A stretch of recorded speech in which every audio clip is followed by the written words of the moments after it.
পরির সাথে আমার যখন সম্পর্ক না, আমি পরির কথা বলছি, সেটা কয়েকদিন ধরেই গুঞ্জন ছড়িয়ে পড়ে পরিমণি রাজের মধ্যে ঝগড়া হয়েছে। সেখান থেকেই মাথায় আঘাত পেয়েছেন রাজ এবং পরিমণি আহত হয়ে হাসপাতালে ভর্তি হয়েছেন। তবে এসব জল্পনা কল্পনা উড়িয়ে এবার মুখ খুললেন অভিনেতা শরীফুল রাজ। কয়েকদিন আগেই মাথায় আঘাত পেয়ে হাসপাতালে ভর্তি হন ঢাকাই সিনেমার অভিনেতা শরীফুল রাজ। সে সময় হাসপাতালের বিছানায় শুয়ে থাকার একটি ছবি প্রকাশ্যে আসে এই অভিনেতার। তোর মতলবটা কি বলো তো? জানা যায় রাজধানীর একটি হাসপাতালে চিকিৎসা নিয়েছেন রাজ। সেখানে তার মাথায় 4টি সেলাই করতে হয়েছে। তবে কিভাবে এই দুর্ঘটনা ঘটেছে সে তথ্য তখন জানা যায়নি। এ বিষয়ে গুঞ্জন ছড়িয়ে পড়ে পরিমণি রাজের মধ্যে ঝগড়া হয়েছে। সেখান থেকেই মাথায় আঘাত পেয়েছেন রাজ। তবে এ বিষয়ে এই তারকা দম্পতির কেউই মুখ খুলতে চাননি।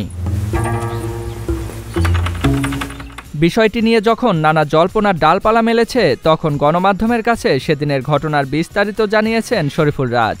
তিনি জানান, গাড়ি দুর্ঘটনার কারণে মাথায় আঘাত পেয়েছেন তিনি। পরিমণির সঙ্গে কোনো ঝামেলা হয়নি। তিনি বলেন, ঘটনার দিন তেজগাঁও এলাকা দিয়ে আমি গাড়িতে যাচ্ছিলাম, তখনই দুর্ঘটনা ঘটে। সামনের দিক থেকে আসা একটি গাড়ির সঙ্গে লেগে যায় আমার গাড়ি। এ সময় গাড়ির গ্লাস এসে মাথায় লাগে, এতেই জখমের সৃষ্টি হয়।